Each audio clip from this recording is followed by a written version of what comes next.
Vizyondakilerden tekrardan merhaba. Bu hafta da vizyona birbirinden farklı birçok film girdi. Dilerseniz kısaca bir göz atalım. Ben kötü bir adam değilim oğlum. Yetersizliğinin farkında olan bir adama kızamazsın ki. I am your daughter, your wife and a mother. I am your sister, I am your lover. I am no quitter, I am a fighter. I want the power that you took away from me. She has a history of donations to civil rights groups. She's a sympathizer, sir. I think she could be useful. Is that okay? Yeah, it's fine. İlk olarak yönetmenliğini Cenk Ertürk'ün üstlendiği, başrollerinde Haluk Bilginer ve Ali Atay gibi isimlerin yer aldığı dram türündeki film Nuh Tepesi. Anneler babalar bazen kendilerini anlaması için çocuklarının büyümelerini beklerler. Ne acı değil mi? Nuh Tepesi, bir yandan babasının isteğini yerine getirmek, diğer yandan da ayrılmak üzere olduğu hamile karısıyla arasını düzeltmek için çabalayan bir adamın hikayesini konu ediyor. Yetersizliğinin farkında olan bir adama kızamazsın ki. Orta yaş kriziyle baş etmeye çalışan Ömer, babasının isteği üzerine onunla birlikte İstanbul'dan memleketleri Bursa'ya doğru yola koyulur. Tepedeki ağaç. Ben insanların ziyaret ettiği. Biz köylüyüz ama aptal değiliz. Ömer'in babası öldüğü zaman köyün tepesinde bulunan, yıllar önce kendisinin diktiğini iddia ettiği bir ağacın altına gömülmek istemektedir. Ömer babasının isteğini kabul etse de başta muhtar olmak üzere tüm köy halkı bu isteğe şiddetle karşı çıkar. Ambulans çağırdınız mı? Nuh peygamber tarafından dikildiğine inandıkları ağaç, köylü için adeta bir geçim kapısı olmuş, günde onlarca kişi tarafından ziyaret edilir hale gelmiştir. için müthiş bir kolaycılıkla suçladığın kişi değil mi bu adam? Ömer ve babası arazinin kendilerine ait olduğunu kanıtlayabilmek için uğraşırken bürokrasi engeline takılırlar. Köyde geçirdikleri bu zaman yıllardır birbirlerini görmeyen baba oğlun itirafları silsilesine dönüşecektir. Ziyade nasıl istediğimiz önemli bence. Keseceğim ağacı baba. Bu gece bitireceğim bu işi. Bana kesme.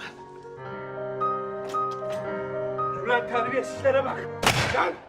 8 Mart Dünya Kadınlar Günü'nde vizyona girecek olan 50 farklı ülkeden 2000 kadına kulak veren dünya çapında bir belgesel, Kadın.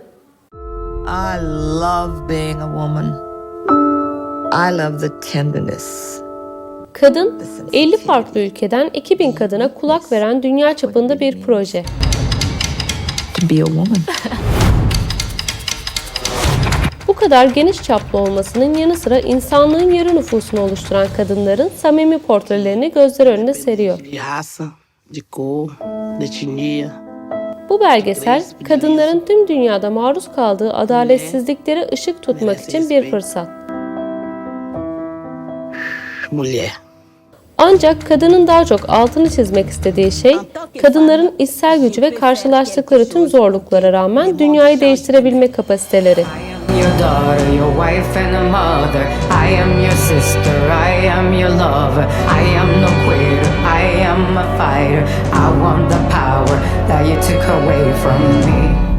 Kadınların seslerinin daha fazla yankı bulduğu bu yeni dönemde belgeselin amacı sadece hak aramak ya da problemlere odaklanmak değil, aynı zamanda çözümler bulmak ve cinsiyetleri uzlaşmaya davet etmektir. I can do anything now that I've had a baby. I have produced a human being. I am superwoman. एक हस्बैंड अपनी वाइफ के ऊपर एसिड से वार करता है। ये कहाँ की ये संस्था है? I'm no longer gonna be quiet because it's embarrassing. Ben savaşçı bir kadınım. 向上的女人 A feminist. Batalhadora. 我是什么 exigente. Radosная. Веселая. Либо. Dünya premierini 76. Venedik Film Festivali'nde yapan, başrolünde Kristen Stewart'ın yer aldığı biyografi türündeki film, Seberg. Who is Jane Seberg? Politik bir gerilim olan Seberg, aktris Jane Seberg'ı araştırmak üzere görevlendirilen genç bir FBI ajanının adımlarını takip ediyor. 1960'ların sonlarında Los Angeles'taki Sivil Haklar Hareketi'nde yer alan Seberg, radikal Afrikalı-Amerikalı aktivist örgütü Black Panther'ın partisini desteklemiş ve sonuç olarak FBI program aracılığıyla kendisine baltalama girişiminde bulunmuştu. Hello? Hello? 1960'larda Los Angeles'ta yaşayan Cyber, yaşadığı dönemde Amerika'daki sivil haklar hareketine katılır. Filmde Cyborg'un aktivist hakim Jamal ile ilişkisi sebebiyle hedefe alınmasını konu alıyor.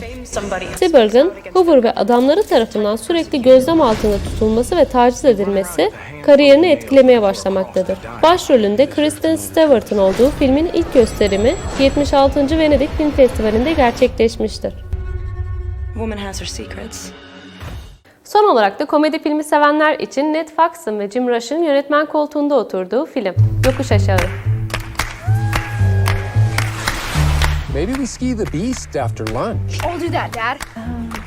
I don't think it'll be that challenging. It looks black, but it skis red. Really? American blue. They just call it. Başrollerinde komedi filmlerinden tanıdığımız Will Ferrell ve Emmy ödüllü Julia Louis'i izlediğimiz film, 2014 yapımı çok ses getiren Turist'in Hollywood uyarlaması olarak karşımıza çıkıyor.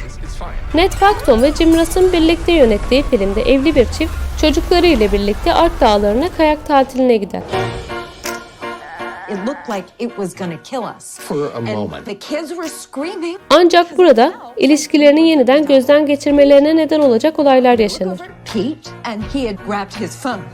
He was gone. Tatil sırasında üzerlerine düşen bir çığın ardından hesaplaşma içine giren ailede P'nin diğer aile üyelerinden çok kendisini düşünerek hareket ettiği anlaşılır. I love my family. Every day is all we have. Bunun üzerine ailesi P'den uzaklaşmaya başlar.